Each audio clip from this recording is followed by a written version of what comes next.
这座山呢，在清朝的时候，古图上就已经记录它的存在。那原来有3座山，那随着市区的发展，那现在最明显的就只有这座山了啊。在日本时代，也是我们成功国小小朋友远足的一个地方，所以我们也有历史的影像。那这座山承载了非常多的一个历史的一个记忆，那也在我们水交社里面啊是一个亮点。那我们也欢迎我们的市民呢，能够到桂子山这边来哈，登高揽胜。那一方面也可以回顾过去我们整个府城的一个历史的意象。那大家也可以往西看一下，尝试的我们看向海边啊，因为在日本时代它有一个地名叫做细涧之丘，也就是说在这个丘的上面我们可以看到潮汐。我们找到最早的旧照片就是1938年，然后明治公学校的小朋友。他就是从市区远足到这个地方。那我们看到这个凉亭呢，都是通透的，只有柱子，每个角落呢都是3根柱子，非常特别的一个通透的一个凉亭。屋顶这上的平板有一个三角点，那个地板也有一个三角点，是当时候日本人就是在这边当作是一个测量的一个点，然后连勤的测量点也是设在这个地方。当初在那个桂子山还没有整治之前。整个山几乎都是流浪狗盘踞在这个桂子山上面挖了非常多的狗洞。经过这几年以后，桂子山的整治已经好了以后，我本身在我们关怀祭典也带我们大城里的长辈，将近40个人来桂子山参观。我们由后面的无障碍到桂子山的上面，到上面以后，由桂子山的上面。环顾四周围，每一个长辈觉得非常满意，也觉得非常好。掌握市政3分钟，台南进步向前冲。我们知道，水交社过去在台南，不管是在国防以及这个我们地方都是有个非常特殊的一个位置。很多历史上保家卫国的可歌可泣的故事都在这里面发生。另外，除了水交社文化园区之外，我们也把这个地方那个桂子山整理成一个非常具有历史特色的景点。那也希望说各位好朋友在春节的时候或在平常就可以来这边，不管来水交社眷村的店来消磨一整天或一个下午，或者是来桂子山爬这个台南府城第1高峰，这个是网友的戏称，但事实上这个地方也是一个非常好的一个休闲的地方，有历史文化的意义，有休闲产业的意义，欢迎大家来桂子山。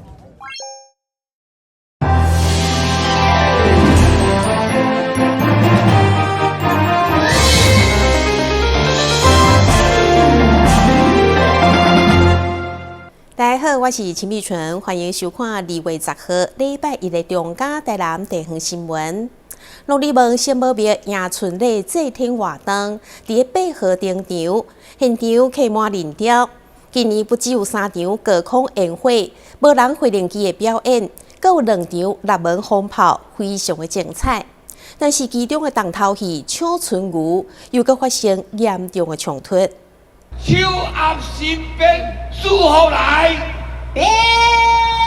市长黄伟摕变春牛，一大变春赞，祈求来年风调雨顺，国泰民安。刷落来，甲抓过的春牛弹出去，将忙买抢拆落来牛皮，因为会当保平安。不过过程阁有冲突。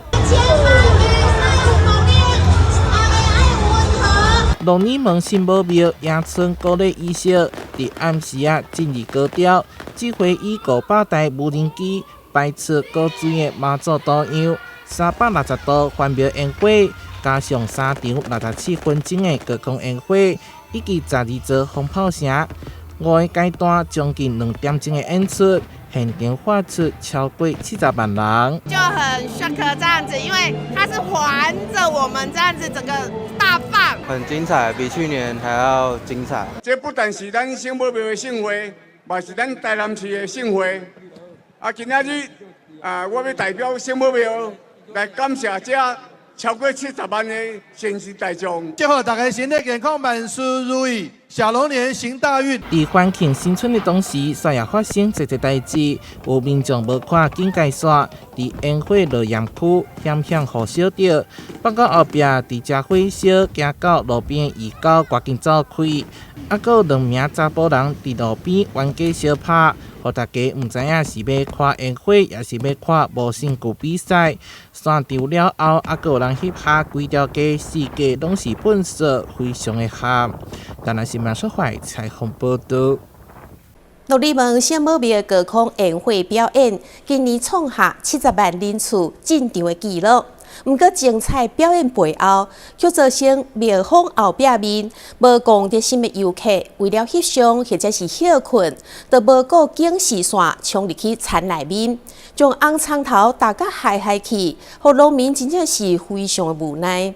传统乐里门圣母庙迎春牛加高空烟火等民俗活动，已经是元宵前的重头戏。今年主办单位估计动工超过70万人次，经创下历史新高。不过，不管烟火精彩程度如何，却因为无公德心的游客冲入葱仔田的警示线，将农民辛苦栽种的红葱头大家害害去。农民这2天才当赶紧采收，面对每一档加加减减的破坏，相当无奈。有空间好的，他就做下去了啊，都随便踏来踏去了，这怎么讲呢？人太多了啦，就是人太多这样了。就困掉了哦。困掉了啊，没有办法啊，圣母庙要举办活动啊。有特别什么款损失无？系啊。有啊，加减嘛。农民的心声嘛，引发正义感的网友希望转传影片，抓出无公德心的破坏者。对此，议员蔡立青嘛接受တင်前前往农产关心受损情形，因为毕竟安南区就是红葱头生产的大宗。不过进前拄到水灾，这回阁有冷歇，烦恼今年产量少，继续该受影响。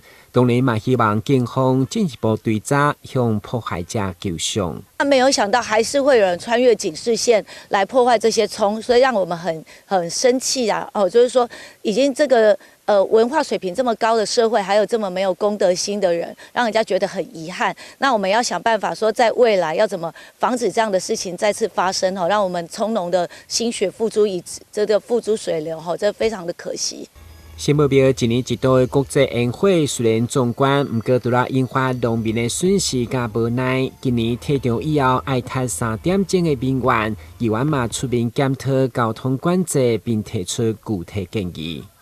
每个重要打劫的路口，我们要请人来指挥交通，其实都调不到人手，然后所以居民也都很生气，因为家里附近的交通都完全阻塞哈，也影响到他们的出入啊，所以我们希望未来可以更有计划性的做一个交通管制。那最主要的，我们还是希望可以争取整个土城的交通建设，马路的扩通。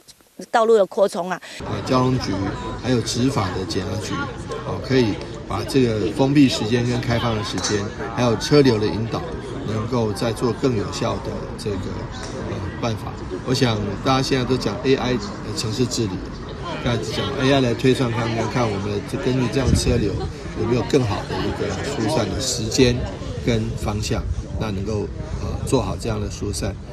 全国主播的元宵活动，市府如何协助庙方提供更悬规格管制加规划，大家欢喜心来参加，平安过年才重要。台南新闻阮吉采访报道。安平开台天后宫受到邀请，将伫2月11飞到印尼参加元宵嘉年华会。全台西来安的家长团也将对着新桥前往。台南市政府对着全国第一尊妈祖出访印尼，也相当的重视。市长恩惠特特别前往授旗，希望会当将台湾妈祖文化推广到东南亚，展现国民外交的软实力。参拜记号，市长恩惠特即天日头早来到安平开台天后宫，因为全台湾第一尊妈祖将飞到印尼参加元宵嘉年华。这是当地道教信仰重要的庆典之一。为求慎重，出发前由市长恩惠特、副市长叶泰山亲自授旗。此次能够前往印尼来做宗教文化上的交流，不仅是印尼政府高层会前来，一起参加，那也可以让许许多多的在印尼的华人，或是印尼当地的民众，更能够感受到我们台湾宗教文化的一个珍贵。印尼和台湾有无同的宗教道义，有机会会当前往参与盛会，相当难得。庙方希望借着宗教带动双方交流。另外，除了安平马，全台西南岸家长团嘛将随着鸾桥前往。以迄个道教的这个宗教文化的这种的过去迄边他们迄个做迄个回教道统的这种迄个交流啦。相当会欢喜啦，希望这个宗教的那个融合会当带动我们世界和平。阮这西南的家乡会当代表着咱台湾的这个家乡传统文化去宣扬着咱这个家乡的这个文化呢。参访时间对2月11到19将会进行绕境替当地民众祈福。天后宫持续甲妈祖信仰传到东南亚各个国家，展现宗教外交的实力。台南新闻所在采访报道。春节假期过后，有一寡特殊处境的家庭生活真困难，也是需要各界关心。议员郑志杰的联合台南金好亚会、咱顺良自由会等单位，伫个东区区长顶贵宾的见证之下，正式捐赠物资，予东区的家收入好，总共有169个家庭受到帮助。过年前，各企业团体拢发起爱心捐赠，希望予大家好过年。不过过年后，侪弱势家庭也是要面对生活等经济压力。所以议员郑志杰联合副社圣顺堂台南金好亚会、台南咱顺良自由会等单位爱心，准备白米、豆油、沙油等上届实用的物资，来帮助东区第1、2块给收入户等上迫切需要家庭长眠温馨。把这很有限的物资，但是我们把它发挥的很落实，就是我们来跟这个区公所这边来做联系，就是针对于第1、第2款低收入户的这个市民朋友来做发送。那其实在这几天的把这个区公所呢，把这个讯息发布出去之后呢，真的民众呢都陆续的来到直接的服务处来领取这个金湖研会所赞助的这个民生物资。准备那么多的物资，其实给我们的一些弱势户真的是非常大的一个温暖。那这一次的一个捐赠弱势户，第1款、第2款总共有169户，也感谢我们直捷议员的这样子的一个号召。郑志杰服务处为了体贴所受助对象，特别延长领取的时间到2月11号，也希望持续结合更较侪优质爱心来减轻弱势家庭负担。台南新闻军集采访报道。中央新闻在基隆，中嘉新闻在台北，中嘉新闻在新北，中嘉新闻在桃园，中嘉新闻在台南，中嘉新闻在高雄，忠实呈现最佳新闻。每周6下午1点，请锁定高雄都会台中嘉新闻周报，带给您最在地的观点，最有人情味的报道。台湾好新闻就在中嘉新闻周报。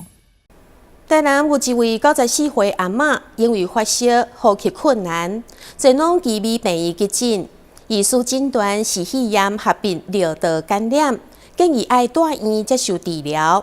不过阿嬷却是坚持要回去厝内，所以经过评估以后，奇美正式启动载体急诊照护计划。由跨领域的医疗团队进驻阿嬷厝内，佮搭配科技医疗辅助，共同照顾阿嬷的健康。台南有一位高龄94岁的阿嬷，因为呼吸喘促，血氧浓度低于90%，且食欲减退，意识时而模糊，情况并不乐观。因为阿嬷希望在家善终，不接受侵入性的治疗，在医疗团队的见证下，家属签下不施行心肺复苏术后返家。奇美医院随即启动在宅急诊照护计划，由跨领域医疗团队及科技医疗辅助，展开一场与病魔的拔河战。在宅急诊照护的话，主要都是针对署方在去年的7月份开始执行了哈，它主要是针对肺炎、尿道感染跟软组织感染的这3种疾病去做治疗。那基本上的话，就是这病人的话，他可能是在医院等床好几天。那所以我们透过这样子的方式，可以有各方面的团队一起来合作。照顾这边包括护理师啦、药师啦、放射治疗师啦、转衔照顾护理师共同照顾这些病人。那我们希望的话，透过一些像物联网里面的话，远端监测仪器的话，来监测病人的生命真相、呼吸、心跳、血压、血氧，让他在家里的话，也跟同样的话可以及时监测他的生命的状态。那如果有什么紧急的变化的话，我们随时送回医院去做治疗。那我们也希望透过一些检查，包括一些脐带式的 X 光机啦、超音波，那或者是一些抽血，那可以随时看看病人的疾病状况有没有就是进展的状况。那如果是有变化，我们可以随时送回医院这样。经过14天的在宅急诊照护，阿嬷的肺部积水逐渐消退，血氧也慢慢恢复正常，精神状态好转，胃口恢复，并可自行进食。期间还特地到美发店 settle， 开心迎接农历新年。阿嬷透过安宁居家疗护，选择在熟悉的家中安度余生。记者张硕维采访报道。关庙东势社区志工队是由40多位高资的阿公阿嬷所组成，因带着比因搁较侪岁零岁级的长辈，做伙去关怀据点来读册、学画图、跳舞、讲古、行棋、运动等等，一礼拜上课上5天。现主时在长辈上界期待的是甲劳动学见面，做伙上课。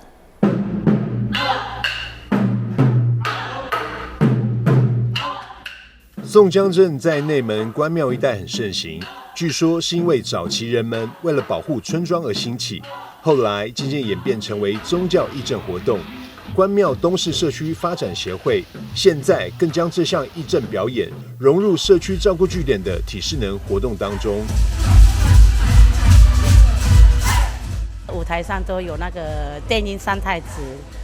还有那个八家将，所以说都一直看都没有宋江镇，所以说我就请老师帮我们编排一下那个宋江镇，把它收编一下，就把它那的元素把它我们的训练的方式还有跟长者一些互动就带上到舞台上。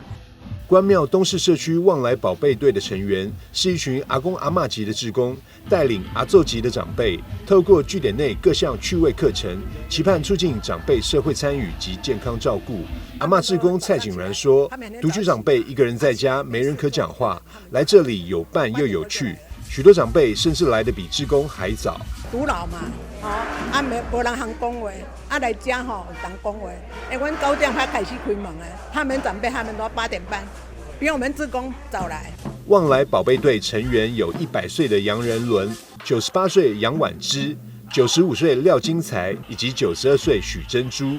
虽然年事已高，无法舞棍弄枪，但仍坚持参训，为的就是想跟大家一起登台表演，展现活力。大家真好啊！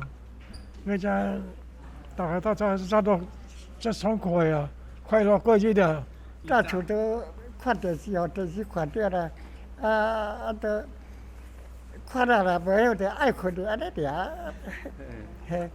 即马来遮咧？来遮都饿得较吃不消啦，较袂爱困啦。来遮交一寡老朋友啦，就大家做伙非常趣味啦。若休困这没关系的，侬若开课好，就赶紧要过来啊。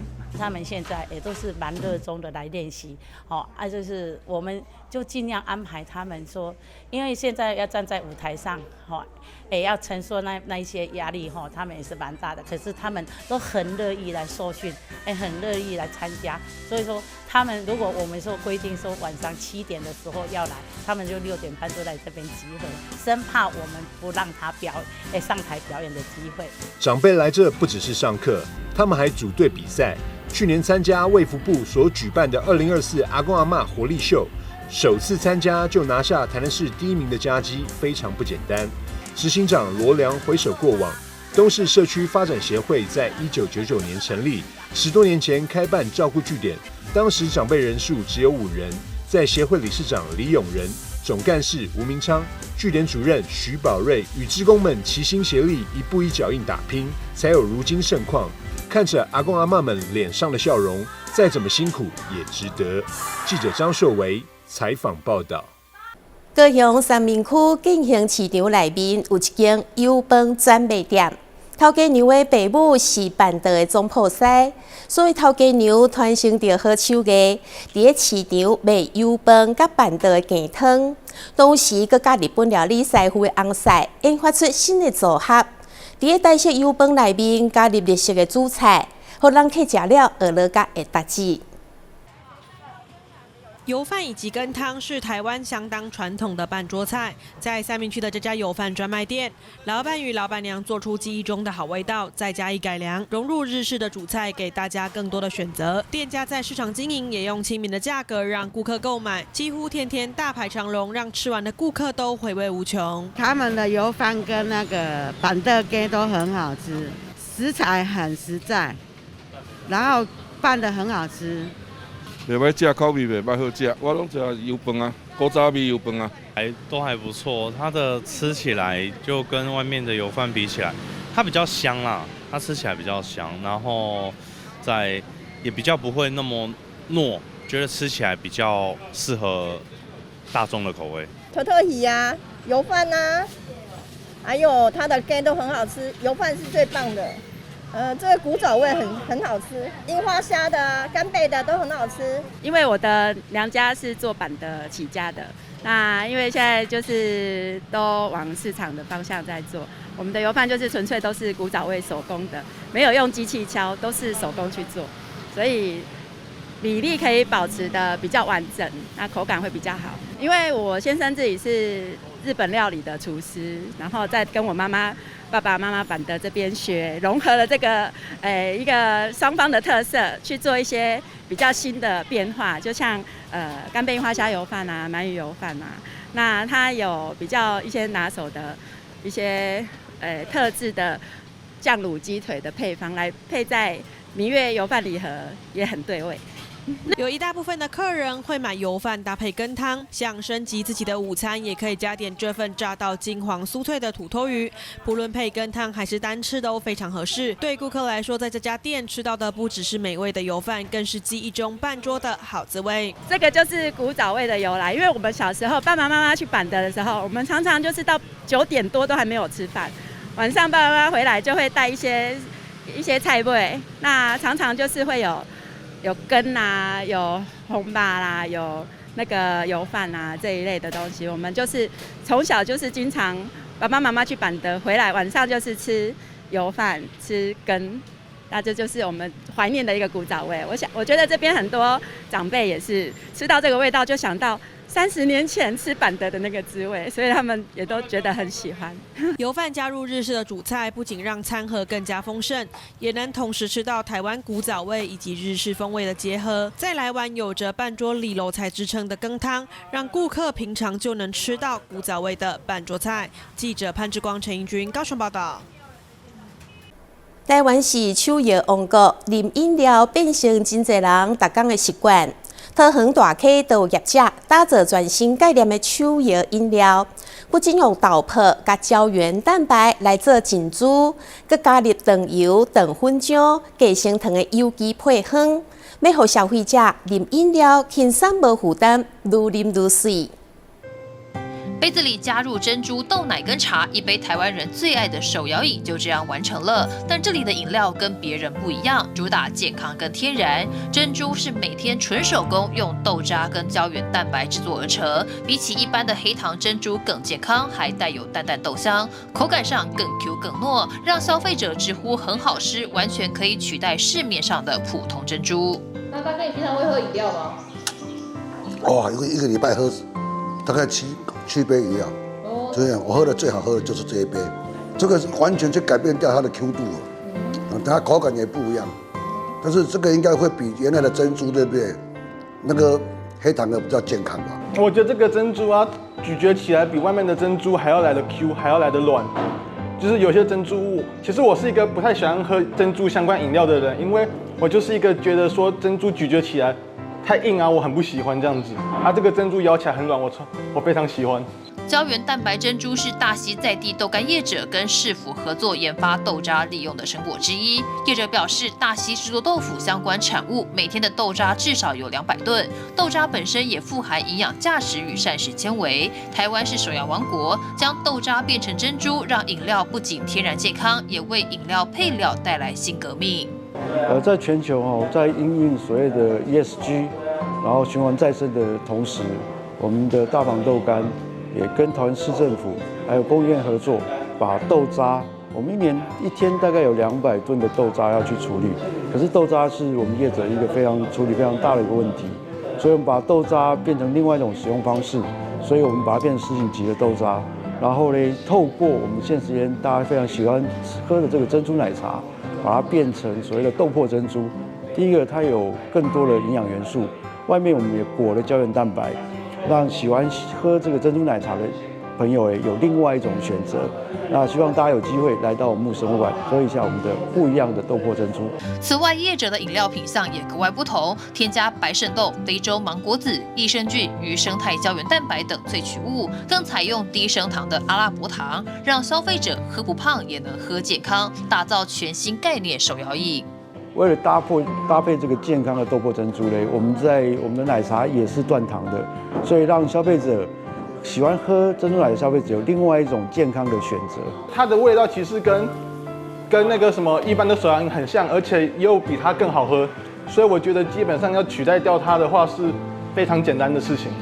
业者严选台湾好茶搭配阿拉伯糖，以及专业营养师与生技团队研发调制的机能配方成分，还有每天现做的胶原蛋白豆渣珍珠。奶茶也用无糖豆浆取代鲜奶，让饮料富含蛋白质与营养，也让消费者喝饮料轻松无负担，越喝越美丽。记者赖伟一投影报道。感谢你收看2月10号的中嘉台南地方新闻，我是秦碧纯，咱再会。